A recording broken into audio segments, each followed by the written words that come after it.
사랑하고 또 존경하는 우리 이문동교회 성도 여러분, 안녕하십니까? 저는 오늘 기쁨의 증거 4가지라는 제목으로 함께 빌립보서의 말씀, 특별히 2장 1절의 말씀을 나누고자 합니다.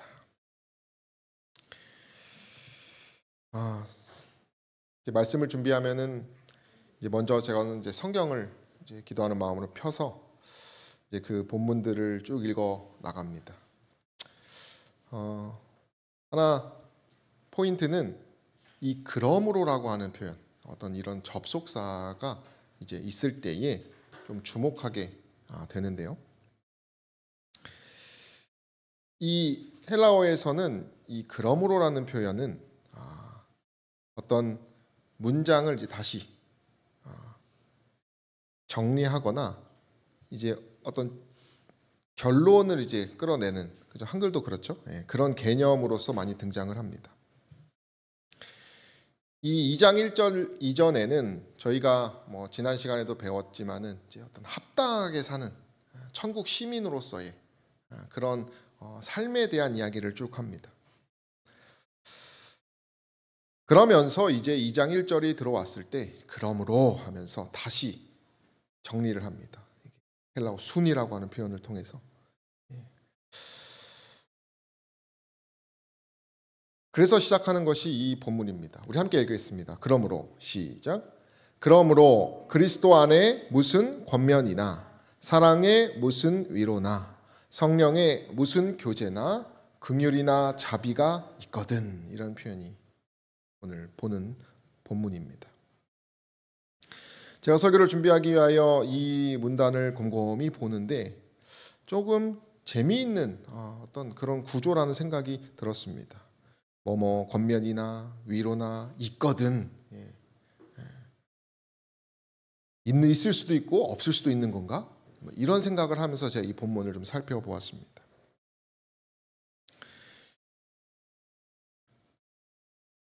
영어 성경을 보면은 if라고 되어 있습니다. if는 만약이라는 표현이죠, 그죠? 그러나 영어에서 이 if로 말하기도 하지만은 사실은 여기서는 당연히 있는 것들에 대해서 나열한 것입니다. 있을 수도 있고 없을 수도 있다라고 하는 개념의 if가 아니라, 그래서 어떤 다른 성경에서는 확실히라는 표현으로 이것을 번역하기도 했습니다. 다시 정리하면은 이 바울은 그 성도들의 그 삶 가운데 분명하게 있는 것들에 대해서 짚고 넘어가고 있다는 것입니다.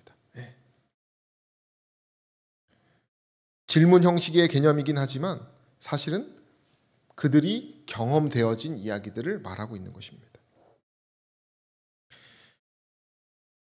제가 또 이제 본문을 보면서 이제 또 보는 것이 헬라어 본문을 좀 봅니다. 제가 이제 참 좋아하는 최휘천 교수님께서 꼭 헬라어를 보라고 저한테 이렇게 강하게 얘기하셨어요. 그 뒤로 잘 모르지만은 제가 항상 봅니다. 그래서 메일로 이렇게 보내면 칭찬을 막 해주세요. 그 맛에 또 제가 하곤 합니다. 근데 제가 그냥 이렇게 성경으로 한글로 보거나 영어로 봤을 때는 잘 몰랐던 부분인데, 여러분 이제 헬라어로 보니까 이 문단이 어떻습니까? 모양이 조금 예쁘지 않습니까? 그죠? 어떤 처음 단어가 어때요? 이 4개가 비슷하다는 것을 제가 발견하게 됐습니다.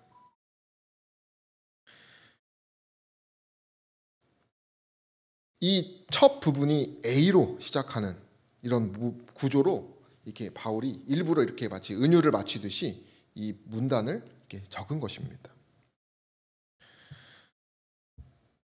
중요하니까 이렇게 적었겠죠, 그죠? 그리고 어떤 신학서를 보니까 이 문장들은 다 동사가 없어서 좀 해석이 어려운 부분이라고 합니다.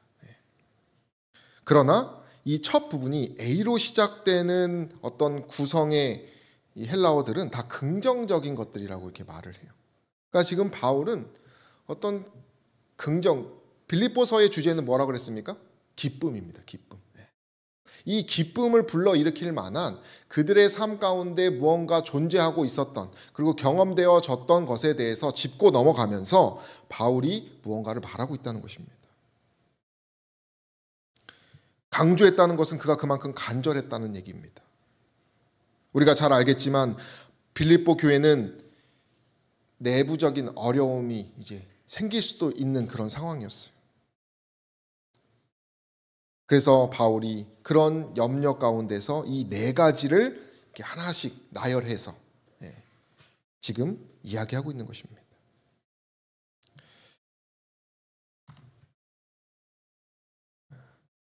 이 단락은 동사도 없는 짧은 어구들로 압축되어져 있지만 의미는 풍부한 단어들, 또 희귀한 단어들, 그리고 또 신약의 다른 곳에서는 발견되지 아니하는 단어들을 사용하고 있다. 이렇게 말합니다. 그는 각각의 절들을 연결하여 같은 단어로 시작하고 있다. 그 다음이 참 중요한데요. 그는 이 모든 것을 그의 독자들로 하여금 조화의 본질과 기독교 공동체 안에서의 조화의 필요성에 관해서 같이 생각하고 느끼게 만들어주는 방법으로 말하고 있다. 이렇게 말합니다. 그리고 참 중요성을 얘기하고 있다는 것입니다. 다시 보면 같이 생각하고 같이 느끼게 해주는 방법으로 나열했다는 것입니다. 그 방법은 그 성도들로 하여금 바울과 함께 느꼈던 무언가의 감정들과 경험들을 바울이 얘기하면서 강조하고 있다는 것입니다. 이를 우리에게 적용했을 때 여기서 말하는 네 가지의 조건들은 우리 역시도 우리의 신앙적인 삶 가운데서 느끼고 있는 것이라는 사실입니다. 저도 이것을 묵상하면서 이 네 가지를 참 묵상하면서 제 삶에서 무엇이 있었는가, 우리 이문동교회에서 이것들이 나에게 어떻게 경험되어지는가를 묵상하는 참 좋은 시간이었어요. 그래서 우리가 이 하나하나를 좀 살펴보면서 한번 묵상해 보시기를 바랍니다. 나는 저 단어가 나에게는 어떤 것이었지? 이번 한 주도 좋고요. 그동안의 우리의 신앙의 역사도 좋고요. 한번 보시겠습니다. 첫 번째는 그러므로 하면서 그리스도 안의 권면에 대해서 말합니다.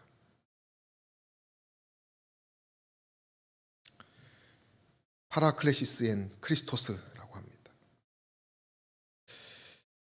우리 권면은 무엇일까? 권면이 무엇입니까, 여러분? 뭔가 이렇게 권고하고 이렇게 뭔가 말을 하는 것이죠, 그죠? 이것을 좀 쉽게 말하면은 우리 에세이 주석에는 격려하는 거라는 것입니다. 격려. 그리고 좀 이제 어떤 간청하는 마음으로 이렇게 격려하는 것이라고 해요. 그리스도 안에서의 권면이라고 하는 것이. 저 여러분들의 삶 가운데 격려를 받은 것이 있습니까? 우리가 신앙하면 이런 그리스도 안에서의 격려들을 반드시 경험하고 그렇게 살아간다는 것입니다. 좀 더 구체적으로 이 그리스도 안에서의 권면, 격려가 무엇이냐? 우리 교회 주석에는 이렇게 얘기합니다. 사도가 하는 호소의 근거는 그리스도 안에서 빌립보인들이 가진 경험, 즉 그리스도의 모범적인 삶을 연구하고 본받는 데서 이르러 오는 자극이다. 이렇게 말합니다. 그리스도의 삶을 연구하고 본받는 어떤 그러한 과정 속에서 저는 이걸 보면서 뭐가 있을까 이렇게 생각해 보면 우리가 때때로 이제 간증을 나누지 않습니까? 그죠? 그것은 우리가 그리스도의 그 모범을 따라서 살았던 과정 속에서 얻는 어떤 그런 교훈들을 이렇게 말하게 됩니다.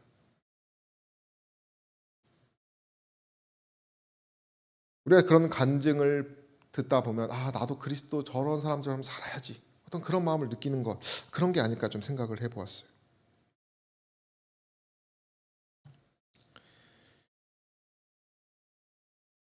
또한 주석에는 그리스도의 권위 아래서 신자들에게 주어진 권면이다 이렇게 말합니다. 이것은 그냥 어떤 인간적인 경험이 아니라 그리스도 안에서 그분의 권위, 그분의 말씀 권위 안에서 주어지는 그분의 모범과 관련된, 그분의 삶과 관련된 권면이라는 것입니다.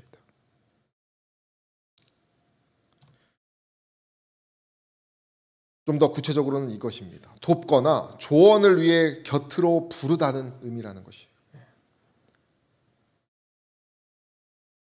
우리가 어떤 조언을 얻기 위하여 누군가로부터 이렇게 교훈을 그렇게 해야 되는 거구나 라고 아는 것처럼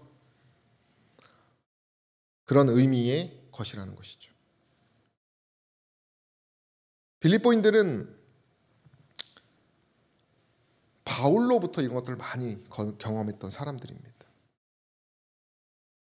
하나님의 말씀에 입각해서 해주는 그 바울의 권면들.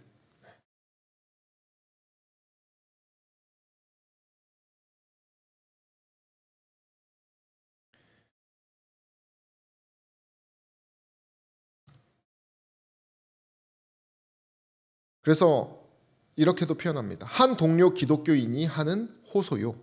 믿음이 강한 사람이 도덕성을 강화시키기 위해서 해주는 말이다. 이렇게 말합니다. 그래서 이렇게 이 그리스도의 권면에 대한 표현을 이렇게 이야기했습니다. 이것이 사실이라면 그리고 나의 격려의 말이 너희가 과거의 신앙을 굳건히 지키는 데 도움이 되었다면 현재도 그것에 따라서 행동하라 라고 하는 표현을 바울이 했다라고 하는 것입니다.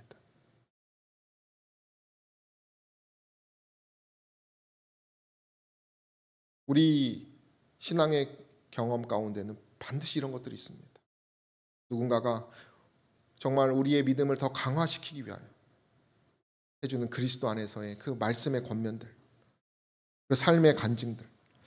저 여러분들이 이것을 우리가 생각하고 있노라면 우리는 기뻐할 조건이 된다고 하는 사실입니다. 두 번째는 사랑의 위로입니다. 사랑의 위로.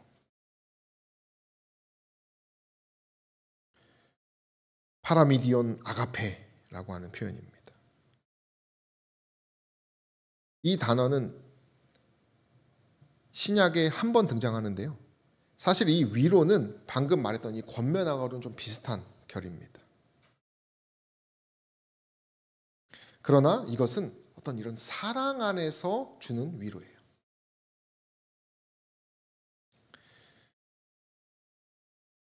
진심으로 우러난 동정에서 나타나는 위로입니다.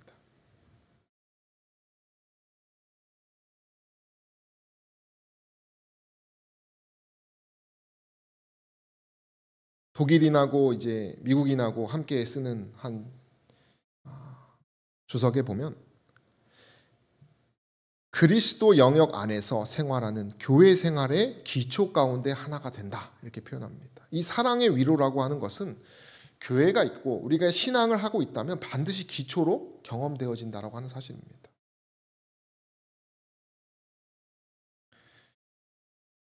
이 표현을 우리가 어디서 볼 수 있냐면 데살로니가전서 2장 11절에 보면 너희도 아는 바와 같이 우리가 너희 각 사람에게 아비가 누구에게 하듯이요?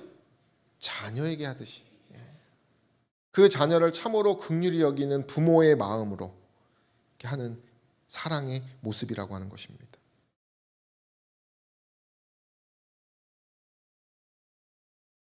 바울에게서 그 교회는 참 많은 사랑을 받았습니다. 뭐 교회도 역시도 여러 자금을 모아서 바울에게 주는 사랑을 하긴 하였지만요. 어쨌든 그들이 그 바울이 그들에게 나의 사랑을 너희들이 생각하면서 우리가 함께 나눴던 그 사랑의 위로가 너희에게 있다면 기뻐하라고 지금 얘기하는 것입니다. 지금 빌립보인들은 뭐 교회 안에 문제도 있었을 뿐만 아니라 그들의 삶이 참으로 마음이 답답한 상황이었어요. 정치적으로나 또 신앙하기도 참 어려운.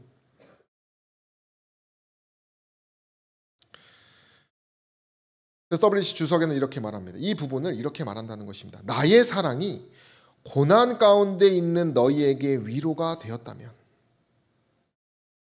나의 요청에 합당한 그 합당한 시민으로서 너희들이 더 잘 살기를 바란다 하면서 그 고난 가운데 위로 얻는 것, 그 바울의 사랑을 지금 강조하고 있다는 것입니다.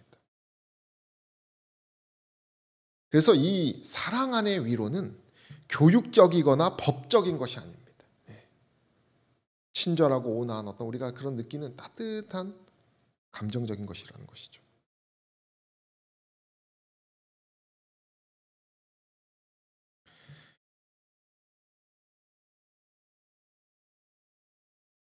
이 사랑의 위로의 사랑은 총 세 가지가 있다고 합니다. 첫 번째는 어떤 사랑입니까? 그리스도의 교회에 대한 사랑의 위로가 있습니다. 또 하나는 바울의 교회에 대한 사랑이 있습니다. 그리고 마지막 무슨 사랑입니까? 성도들 간의 사랑입니다. 빌립보 교인들은 이러한 사랑 가운데서 얻었던 위로들이 다 있었다라고 하는 사실입니다. 하나님으로부터, 그리고 자신을 사랑하는 한 바울로부터, 그리고 서로가 느꼈던 그런 사랑.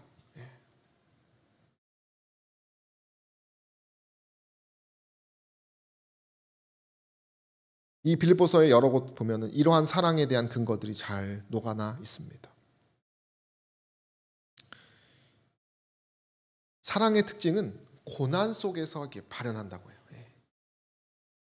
이 사랑의 위로라고 하는 것은 정말 고난을 느낀 사람이 경험하고 있다는 것입니다. 뭐가 있을까요?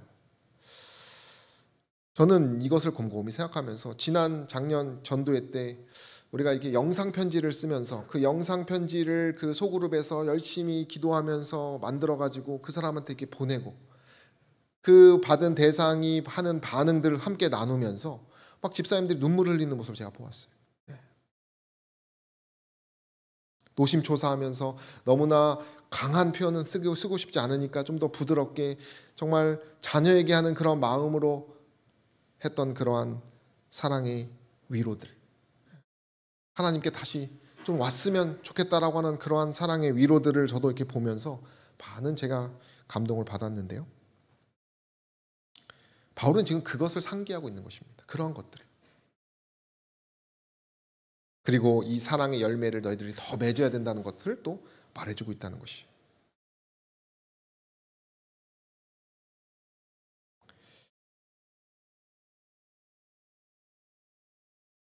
그래서 어떤 책에는 이렇게 표현합니다. 이 부분을. 너희가 나의 환난 중에 나에게 위로를 주고자 한다면, 그리고 그리스도 안에서 권면을 주고자 한다면, 나의 고난을 함께 아파한다면, 그들이 함께 고난을 아파할 것을 바울은 생각했던 것 같아요. 즉 바울은 빌립보 성도들이 그리스도인으로서 자각하고 있는 감정들을 근거로 그들에게 호소하고 있다, 이렇게 표현합니다.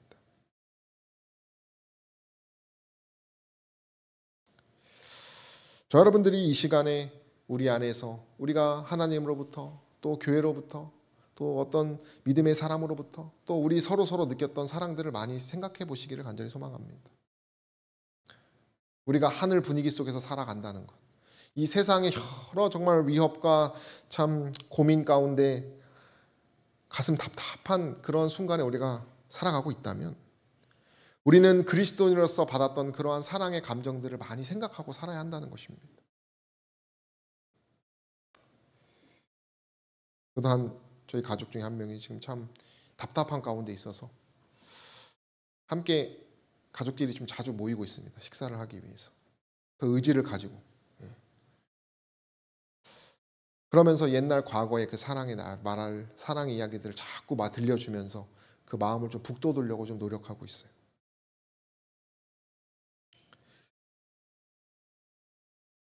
자, 여러분들이 그 사랑 안에 받았던 위로들을 오늘 이 시간 더 묵상하시게 되기를 소망합니다. 바울이 또 강조한 세 번째는 성령의 교제입니다.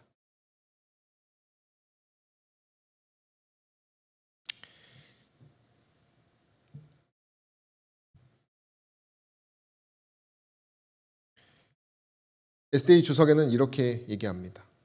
그리스도 안에 이것과 같은 평행꼴을 가진다.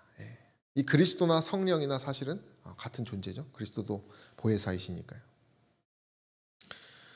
그러면서 이 교제에 대해서 뭐라고 말하냐면 협력, 이렇게 말합니다. 협력.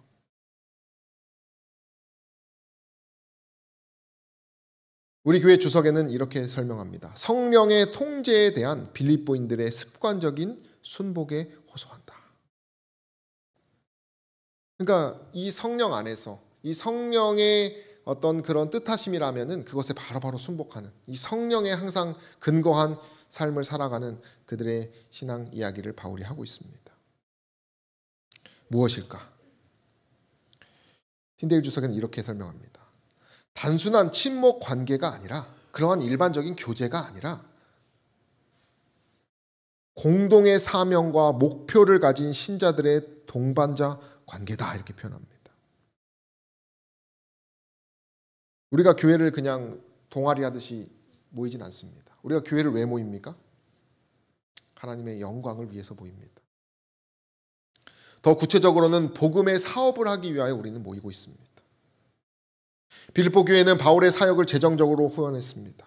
그리고 바울과 빌립보 교회는 복음을 전하는 사역을 위해서 계속 협력하고 있었습니다. 성령 안에서 말이죠.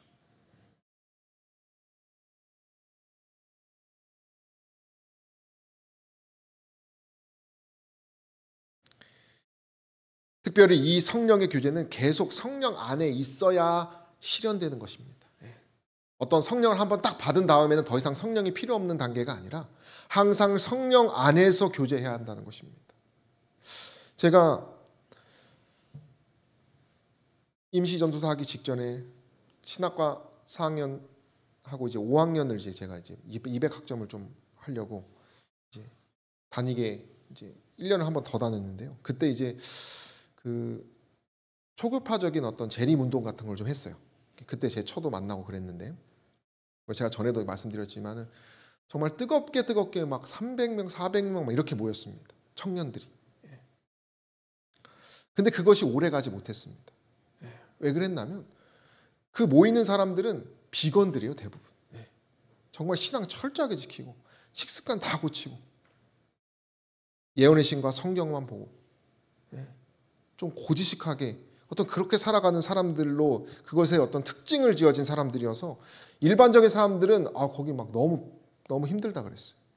근데 모여서 말씀 나누고 바로 선교하고 막 안식일날 오후에 가가지고 막 태능 입고 가가지고 7, 8명 모여가지고 막 그렇게도 했습니다. 새벽 기도도 하고.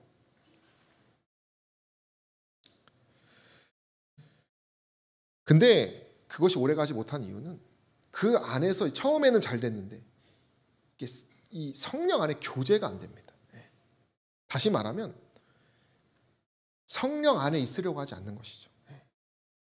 관계적인 계속 깨짐이 자꾸 발생되니까 거기서 자꾸 자존심 싸움을 하니까요. 원칙 가지고. 제가 그걸 보면서 느낀 것이 정말 꾸준한 어떤 하나님의 사역을 하나님께 영광 돌리는 사역을 하기 위해서는 일 중심으로 하면 안 되겠구나 제 생각을 많이 했어요. 다시 말하면 성령 안에서 일을 해야 한다는 것입니다. 항상. 내 마음과 내 신앙과 내 모든 것을 그 성령의 뜻 안에 다 순복할 수 있는 아무리 공동의 사명과 목표를 가진다 한들 영적인 교만을 가지면 그게 오래 가질 않더라고요.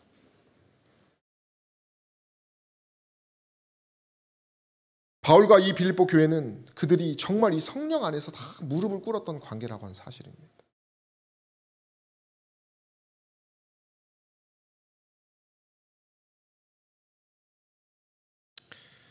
여기서 성령의 교제, 고이노니나 푸뉴마토스, 이 성령의 교제라고 하는 것은 사람에게 있는 어떤 것과 같이 성령 안에서 교제라는 것이죠. 우리가 성령에 있든 없든 성령께서 막 하는 것이 아니라는 것입니다. 이 교제는 두 가지 의미를 갖습니다. 첫 번째는 동반자 관계라는 것입니다. 이것은 공동의 목표를 가진, 아까 말씀드렸지만 어떤 그런 사명감을 가진 교제예요. 그러나 이 교제는 반드시 성령 안에서 계속 이루어져야 하는 교제입니다.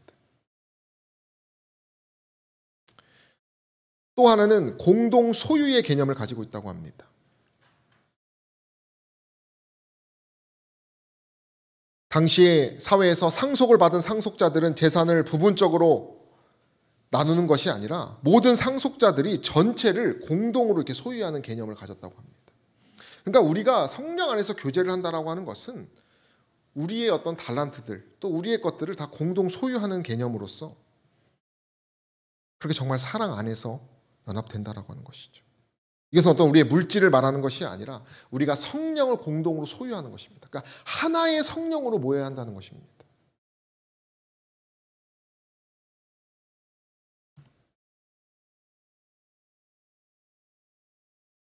이러한 성령 안에서의 교제는 그 기초가 성령입니다.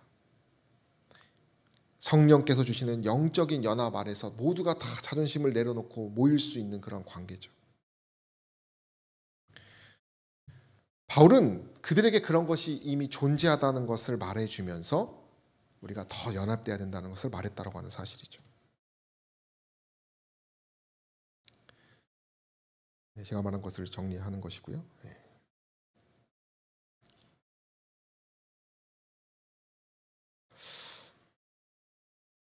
이런 것들이 뭐가 있을까요? 저는 성령 안에서 느끼는 교제로서 하나님 앞에 이렇게 영광 돌리는 일이 뭘까 이렇게 돌이켜 봤는데요. 제가 연말에 이제 임원들이 모여서 이게 같이 2025년 계획을 세웠습니다. 계획을 세우면서 저희 가운데 우리의 부족한 것을 이렇게 나누는 시간들이 있었습니다. 전에 제가 한번 말씀드렸지만 그러면서 제가 기억나는 것은 뭐 어떤 일을 좀 꼼꼼히 하자 뭐 이런 것도 있었지만은 우리가 누구를 왜 사랑하지? 우리가 왜 그 사람에 대한 사랑이 부족한가? 그래서 그것을 좀 허심탄회하게 나눴던 시간들이 있었어요. 근데 그럴 만한 이유들을 막 말했습니다. 근데 우리가 다 공감했던 것은 무엇이냐면 그러나 하나님께서는 그런 사람도 사랑했다라고 하는 것에 대해서 우리는 다 동의를 하면서 우리의 어떤 생각이 있지만 예수님이 그들을 다 사랑했던 것처럼 우리도 더 사랑해보자 올 한 해. 이런 것으로 이렇게 결론을 내었던 제 경험이 생각이 났습니다. 교회라고 하는 것은 성령 안에서 느끼는 그런 교제 가운데 벌어지는 그런 공동체입니다. 저희 역시도 그러한 인내와 그러한 사랑을 함께 성령 안에서 우리를 순복하면서 하나님의 교회를 이루고 있습니다. 교회를 그래서 세우기도 하고요. 헌신하고 봉사하고 인내하고 사랑하면서 말입니다. 우리가 지난 일요일에 했던 것도 어떻게 보면 그거와 같은 것이죠. 성령 안에서의 우리가 함께 하나님의 사업을 위해서 일을 하는 것이죠. 이것이 이루어지기까지 여러분들의 뭐가 있습니까? 성령 안에서의 자신의 생각을 다 하나님 앞에서 내려놓고 모이는 것이죠. 그러니까 18명의 가정이 왔습니다. 오늘 이 시간 저 여러분들이 성령 안에서의 교제, 우리가 함께 나누고 있던 그 교제를 많이 생각해 보시기를 바랍니다. 우리가 그것이 생각이 난다면 우리는 기뻐할 수 있는 근거가 된다는 사실을 기억하는 저 여러분 되시기를 간절히 소망합니다. 마지막으로는 긍휼과 자비입니다. 긍휼과 자비.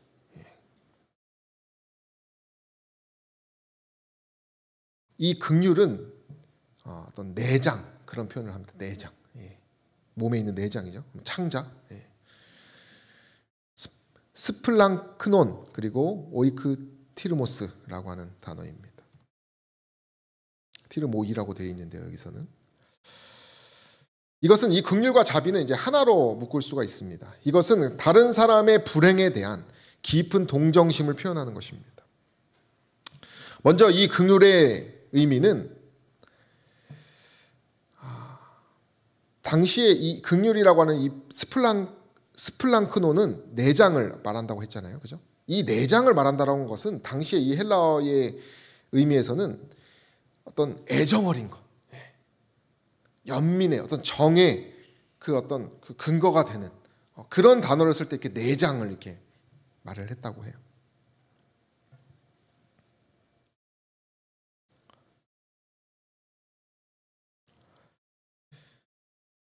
이 내장은 감정의 자리 이렇게 표현하기도 합니다. 그래서 뭐 다른 성경에 보면 이제 심장을 이 단어로도 쓰긴 했는데요. 헬라 시인들을 보면은 격렬한 감정, 어떤 그런 걸 표현할 때 이 내장이라는 단어를 썼다는 것이죠. 지금 바울도 그 내장을 표현하는 것이에요. 긍휼이라고 하는 단어로요. 신약에서는 11번 나왔는데요. 그런 어떤 강렬한 마음에 애정 어린 마음으로 하는 긍휼이죠. 또하여 이 자비는 동정을 말한다고 합니다. 우리 교회 주석에서는. 그래서 뭐냐면 개별적인 자비로운 행위들입니다.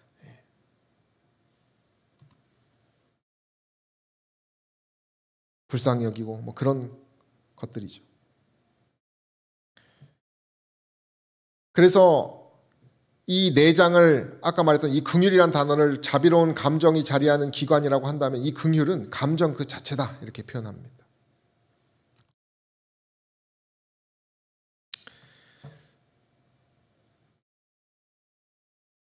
주석에 보면 이렇게 얘기합니다. 바울이 염두에 두고 있는 것은 분명히 빌립보 교인들에 대한 하나님의 또는 그리스도의 따뜻한 애정과 온유함일 것이다 이렇게 말합니다. 그래서 이 표현을 이렇게 설명한다고 합니다. 그러므로 너희가 그리스도 안에서 하나님께서 너희에게 보여주신 자비와 동정에 대해서 조금이라도 안다면 나의 요청에 대해 아멘이라고 응답하라. 전 이것을 보면서 우리 개개인이 하나님으로부터 받는 그런 사랑과 동정과 긍휼이 있습니다. 정말 그 격렬한 긍휼과 자비죠. 저와 여러분들이 이 자리에 있는 것 또한 그런 어떤 그리스도의 사랑에 의해서 우리는 이곳에 있는 것입니다.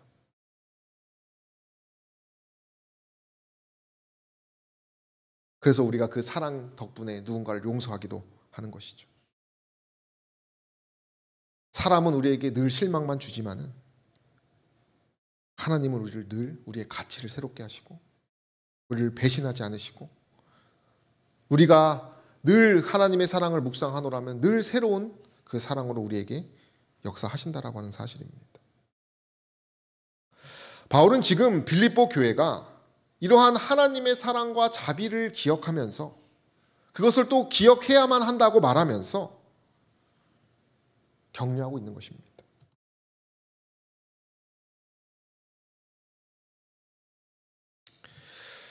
이 네 가지를 우리가 오늘 살펴보았습니다. 이 네 가지의 경험들은 기독교인들이 보편적으로 겪는 가장 깊은 체험들이라고 합니다.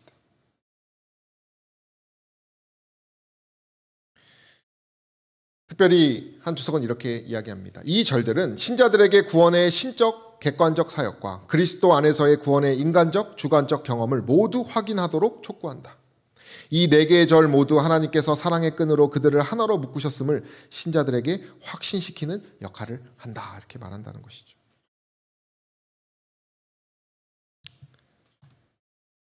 에세이 주석에서는 이렇게 얘기합니다. 바울이 왜 이렇게 했을까? 왜 이것을 나열했을까? 이것은 그들의 위험에 관하여 염려하였던 것으로 보인다. 이렇게 말합니다. 그러면서 말하기를 자신에 대한 개인적인 충성이 아닌 그들의 구원자 그리스도에 대한 사랑에 기초하고 있다. 이렇게 표현합니다. 왜 바울이 이렇게 나열하였는가? 다시 말씀드리지만 그리스도 안에서 우리가 누리고 있는 복에 대해서 바울이 상기하고 있는 것입니다. 저 여러분들이 늘 이렇게 하나님께서 주신 우리의 복에 대하여 감사할 수가 있어야 된다는 것이죠. 감사할 조건들 네 가지를 바울이 얘기하고 있다는 것입니다. 그러한 감사의 거리로 인하여 마음이 다시 새로워져서 그 위기 가운데 염려 가운데 용기 있게 쓰도록 하는 바울의 편지라고 하는 사실이에요.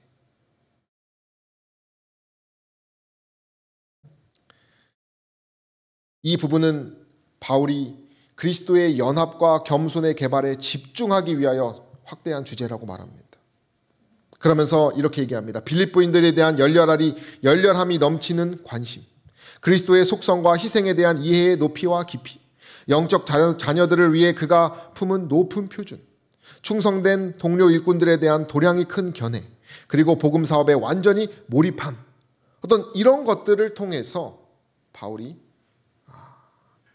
연합시키려고 하는 의도가 있었다고 말하는 것이에요.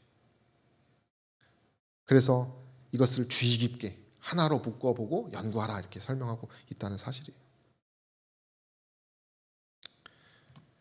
그래서 이 부분에 대해서 한 초기교회의 이 설교가를 어떤 사람인가 제가 살펴보니까요.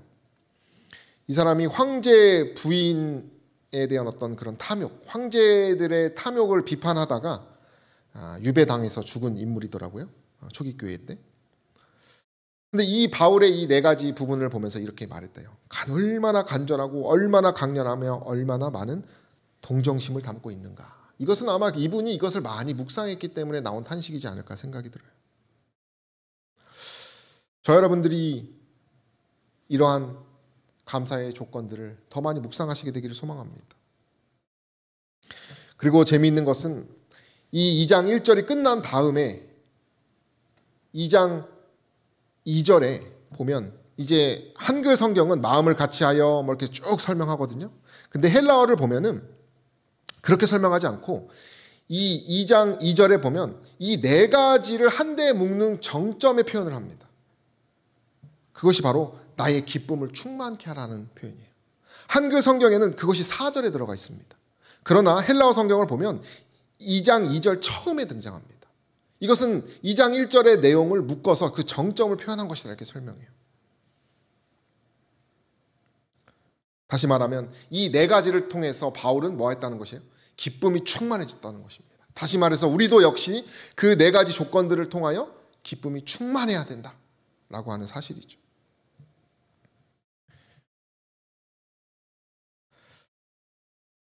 사랑하는 성도 여러분, 저 여러분들이 이 부분들, 그리스도 안의 권면, 또 사랑의 위로, 성령의 교제, 그리고 긍휼과 자비를 더욱더 사모하시게 되기를 간절히 소망합니다. 우리가 날마다 해야 될 것은 그 그리스도의 그 사랑이라 그랬어요. 우리 함께 읽어볼까요? 만약 그대가 시작. 만약 그대가 온전히 겸손한 가운데서 그리스도의 마음이 어떤 것인지 깨닫기 위하여 노력하면 우리는 어둠 속에 버려둠을 당하지 않을 것이며 생명의 빛을 갖게 될 것이다. 아멘. 그런 저 여러분 되시기를 간절히 소망합니다. 이 사진은 저희가 1시에 우리 막 교회로 오고 있고 지금 신앙에 좀 더 틀을 채울 청년들하고 모여서 우리가 함께 이 성령 안에서 성령을 계속 배우고 있습니다. 그래서 항상 느낀 점을 말하면은 우리 여기 현우도 있지만은 본인들의 참 순수한 얘기들을 이렇게 해줘요. 겸손한 마음으로 이 청년들이 정말 깨닫기 위하여 노력하는 모습입니다. 저 여러분들이 좀 그렇게 되기를 소망합니다.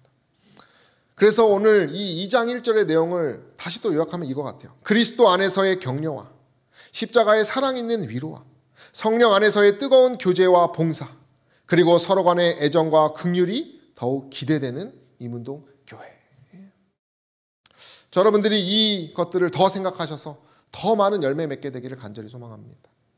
그래서 우리 마음에 그 바울이 기쁨이 충만했던 것처럼 우리의 마음이 항상 기쁨이 충만하여 남들에게 빛과 소금의 역할을 다하는 저 여러분 되시길 간절히 바라며 말씀을 마치겠습니다.